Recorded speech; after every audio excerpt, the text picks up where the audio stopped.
where some of this washed up from. A lot of stuff came from Japan after that huge tsunami wave, and then ended up here on the shores of Haida. There's Tohel way off in the distance.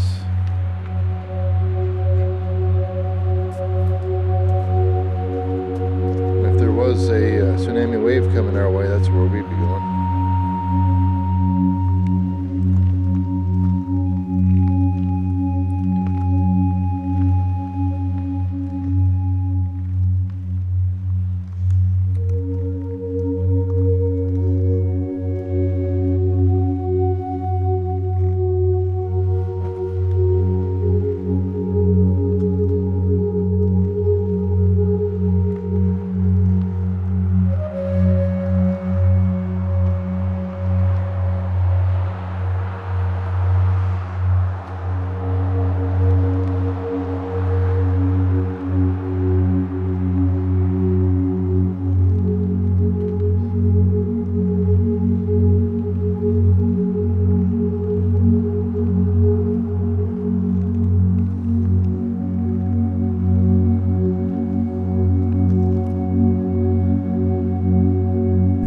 Which was that the strap was to be wrapped around your hand, or your wrist, so that when you were using it, it was, you know, if your hands got wet or bloody, you wouldn't drop it, wouldn't get too slippery.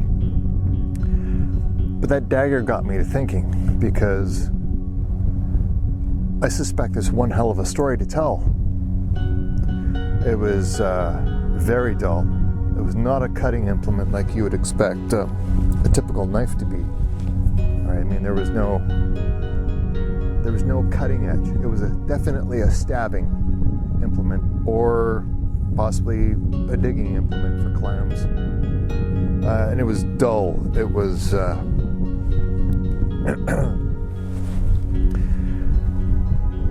and well used.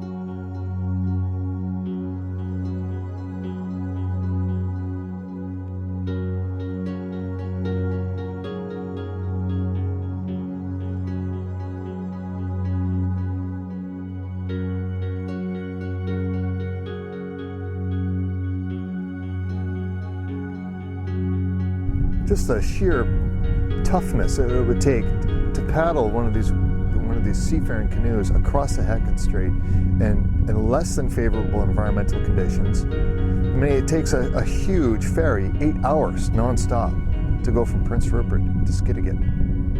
8 hours, a modern ferry, and these guys are paddling across the Hecate Strait to hit these small communities. They must have been friggin' huge. Covered in war paint, intending on doing you harm. I'd be going the other way. And a lot of the other coastal First Nations did as well. And just kind of, hey, Haida, just take what you need and get out and leave us alone. We'll run into the trees and disappear for a few days until you're gone. Wait for something to step out, something to eat.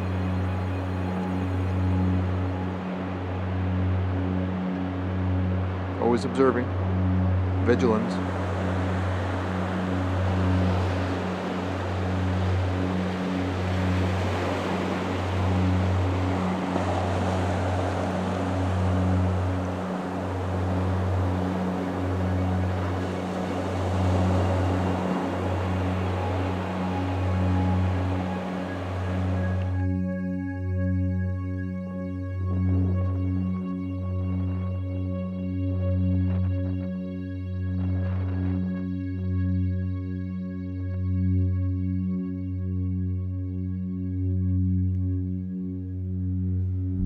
Huge, massive die-off of an entire civilization, which is absolutely impossible for me to even fathom. You know, smallpox, chickenpox, measles. It was an unbelievable loss. I mean, just the number of people that died on this island. They were so sick that they couldn't make mortuary pools any to keep up, and so you pretty much where you dropped is where you died. And they say that in certain communities, the beaches would be whitewashed with human bones. You go from 16,000 people to less than 1,000 in a very short period of time. Hard to imagine. What a loss. First contact, which was 1774 as I recall, Captain Juan Perez from Spain made first contact about 75 kilometers just over there. 75 kilometers that way. It's not far away from where I am right now. And I mean, this is a large bark. I mean, in 1774, the Spanish bark, this frigate, had been at sea for 8, 9, 10 months. They've been blown off course. Huge storm. And they rested. They set anchor just off the coast of Langara Island, just over there. Off the coast of Haida, northwest tip of Haida. The Haida saw this frigate and set anchor. Sat there for a few days, so they mustered up the intestinal fortitude to go out there in a canoe and confront them. You have to admit, you've never seen a ship of this kind before. It's totally, completely foreign to you. This would be a bewildering thing to see, first contact. But they went out in a canoe. There was about 8 men, and Juan Perez told the story of the leader of the canoe. He was standing in the bow, all painted up, and he was singing, and he was dancing in the front of the canoe as they approached, and he was throwing feathers in the water. Now that has a historical significance.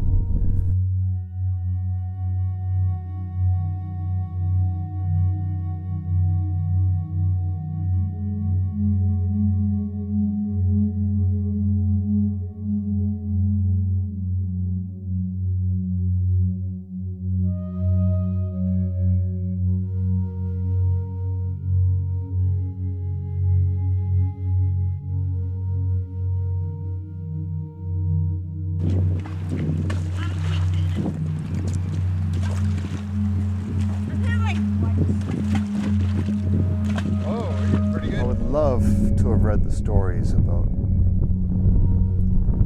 what they said to one another and how that story would spread across the over 200 communities that the Haida had on this island at that time. And I would like to know what they were saying. How did they interpret the symbols on that boat? I mean, it was an 82-foot frigate. Had 88 officers and men on board, 24 passengers. I mean, the way that they must have seen things, heard things, symbols, symbology, and so on that were on the ship, that they would have taken back to their community and started gossiping about it around the campfire at night. There must have been some very colorful dinner conversations after that.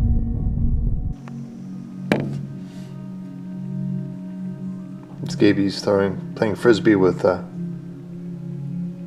shell. What kind of, is that a clam shell? Wheezy? Razor clam? No, razor clams are the grey ones. Well, it's a huge clam shell. It's not the razor clam, it's... And it really flies great. It kind of makes me look at this and think, there was probably a Haida kid out there 16,000 years ago, 10,000 years ago doing exactly the same thing. To have fun. I think it really moves.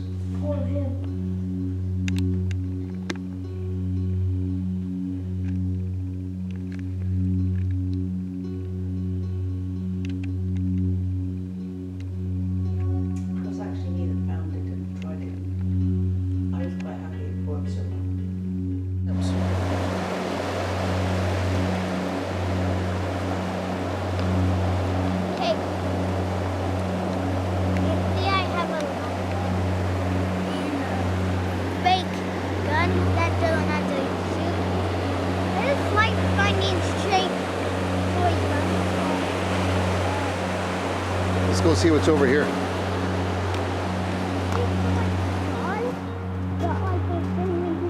Looks like a cross, yeah. It's like a mast or something. Man, these kind of reminds me of like the beaches of Iwo Jima or something here. It's kind of eerie. Have, you know, the same kind of beaches on, maybe it is in the Japanese islands, Okinawa, Iwo Jima. This is called Japanese pizza. Like what? Japanese lake. And if you're storming the beaches and this is what you had in front of you, it kind of makes sense. Wait, why did they put an X there?